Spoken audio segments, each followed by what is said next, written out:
وفي أولاد كسروا قالون وبابا كابتن لازم يساعدون. بدك يكون فيك تسلم بالعالم. وما تبكي. بابا لازم يروح. تايد العالم بسالم وآمن. Assalamualaikum warahmatullahi wabarakatuh. Selamat datang di channel saya, channel yang akan mengupas tuntas film-film Nusantara dan mancanegara. Bagaimana kabarnya Anda hari ini? Semoga selalu dalam keadaan sehat walafiat, panjang umur dan banyak rezeki. Kali ini kita akan mengupas tuntas film dari tanah air dengan judul I Leave My Heart in Lebanon. Film yang dibintangi oleh Rio Dewanto dan Revalina S. Temat ini mengisahkan tentang percintaan yang kandas antara Kapten Satria dengan kekasihnya Diah.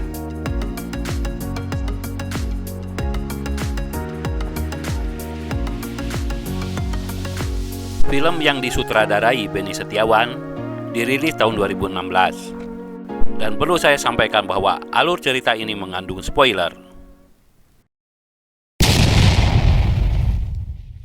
Cerita berawal pada saat Satria dengan Diah berada di rumah sakit. Saat itu mereka berdebat mengenai tugas yang akan diemban Kapten Satria ke Lebanon. Perdebatan itu terjadi karena penugasan itu muncul di tengah rencana pernikahan mereka. Diah, yang juga sebagai dokter muda, tidak menghendaki kepergian Satria. Ibu kurang setuju sama hubungan kita, dan kemarin ibu mencoba membatalkannya. Dia meminta Satria untuk mengorbankan tugasnya dan memilih menikah dengan dirinya. Kapten Satria terdiam. Dia dihadapkan pada situasi yang sulit. Akhirnya, Satria mengatakan bahwa dia adalah seorang prajurit yang terikat sumpah dan harus siap ditugaskan dimanapun dan kapanpun. Dan Satria meminta agar dia bisa memahami itu. Aku ini prajurit yang sudah bersumpah untuk bersedia ditugaskan dimanapun dan kapanpun. Dan aku harap kamu mengerti itu.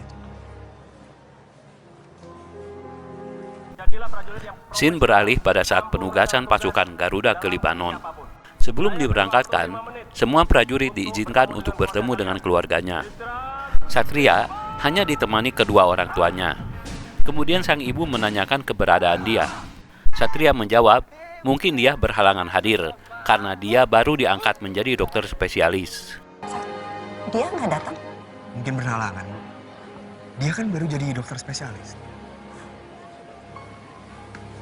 Tapi tidak ada masalah kan? Ya, kami baik-baik saja. Tanpa diduga dia pun datang. Ada kekakuan di antara mereka. Satria menduga mungkin ini pertemuan yang terakhir. Tapi dia mengatakan dia tidak akan datang kalau tidak berharap mereka akan bertemu kembali. Akhirnya mereka pun berpelukan. Tunggu aku di sini saat aku pulang nanti.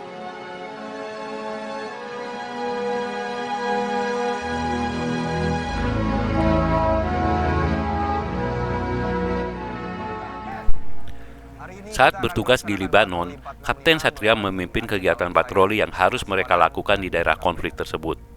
Setelah melakukan briefing, pasukan pun bergerak menuju lokasi yang telah ditentukan. Maju, maju, maju! Di tengah perjalanan, pasukan terjebak dalam pertempuran, sehingga Kapten Satria dan pasukannya harus susah payah mengibarkan bendera PBB untuk menghentikan serangan.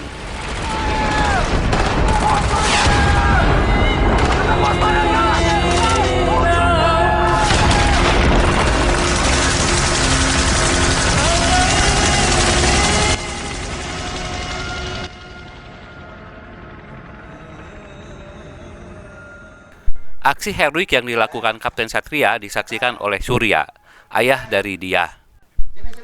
Pria purnawirawan berpangkat letkol tersebut menyampaikan kebanggaannya. Dia sendiri memiliki peran kesabaran untuk melepas kepergian Satria. Dalam cerita ini, konflik dimulai dengan bertemunya antara Kapten Satria dengan Rania, yang berprofesi sebagai guru sekolah dasar.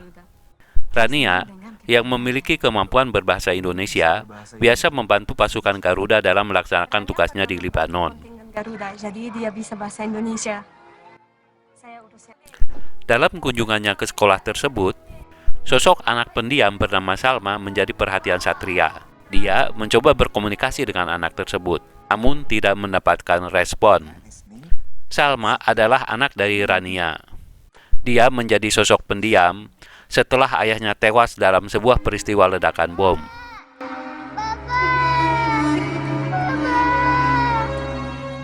Sementara itu di tanah air, dia didekati oleh Andri, pria berlatar belakang pengusaha properti lulusan Inggris. Di depan orang tua dia, Andri memamerkan usaha propertinya. Pak Surya sendiri tidak begitu respek. Berbeda dengan istrinya yang langsung menaruh simpati kepada Andri. Udah jadi orang yang sukses, Yandri. Hebat. Scene beralih pada saat dia memeriksa kehamilan salah seorang istri prajurit. Prajurit Arga melakukan video call dengan istrinya. Pada saat itulah, tanpa sengaja, dia melihat Satria sedang berbincang-bincang dengan Raina. Ada perasaan cemburu di hati dia. Di momen lain, dia melihat foto-foto kegiatan sosial pasukan Garuda. Lagi-lagi di foto tersebut, dia melihat Satria bersama Rania. Kalau Kapten Satria sering berkabar, Dok? Sesekali.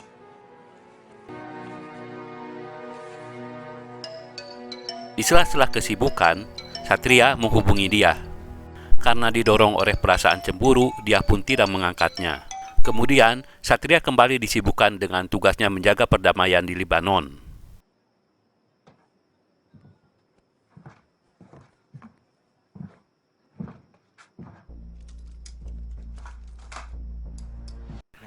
Di waktu senggang lainnya, Satria kembali menghubungi dia. Dengan perasaan cemburu, dia pun mengangkat telepon tersebut. Satria mengutarakan rasa rindunya, namun ditanggapi dengan dingin oleh dia. Kedekatan antara Satria dengan Rania merupakan hal yang dipertanyakan oleh dia. Suara perempuan anak satu mungkin?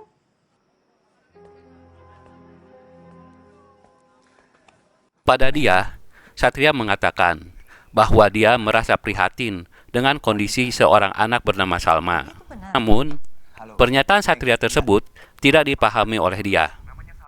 Dia kemudian menutup telepon tersebut saat Satria masih berbicara. Dan ibunya kan? Halo? Dia? Konflik mulai memanas saat Andri menyampaikan rencana pernikahannya dengan dia dalam pers kompres. Kabar tersebut akhirnya diterima Satria. Melalui telepon, dia mencoba menjelaskan persoalan tersebut.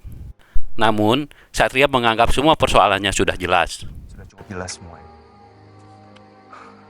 Sekarang aku tahu kenapa kamu membabi buta cemburu sama aku.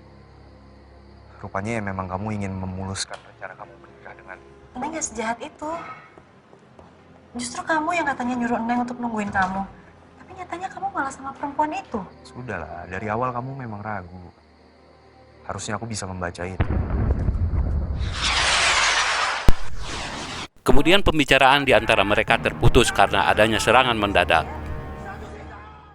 Scene beralih pada saat Satria membawa Salma dan ibunya jalan-jalan. Kegiatan ini dilakukan Satria untuk mengobati kekecewaannya.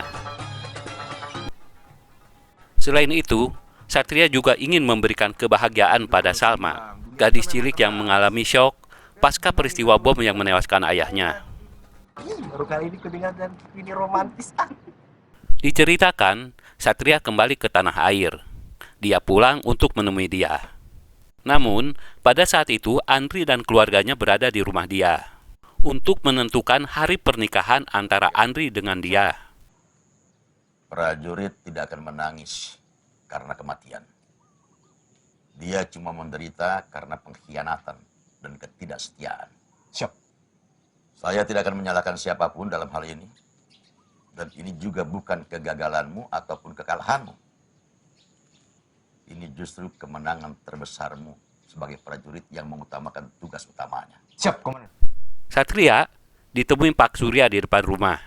Kepada Satria, Pak Surya mengatakan, meskipun dia tidak menjadi menantunya, namun ia tetap bangga pada Satria. Satria adalah seorang prajurit sejati yang mengutamakan tugas utama dibandingkan kepentingan pribadi. Kemudian, Satria pun pulang dengan tegar, dan film pun usai. Selamat berjuang, prajuritku.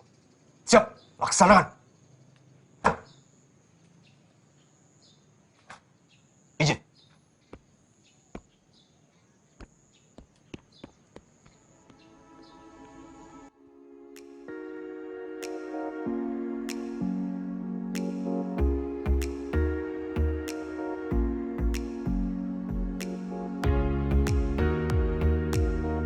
Nggak akan datang ke sini kalau nggak benar. Ada hikmah yang bisa diambil dari cerita dalam film ini. Seorang prajurit sejati adalah prajurit yang mengutamakan tugas negara dibandingkan dengan kepentingan pribadi. Sekian dan terima kasih.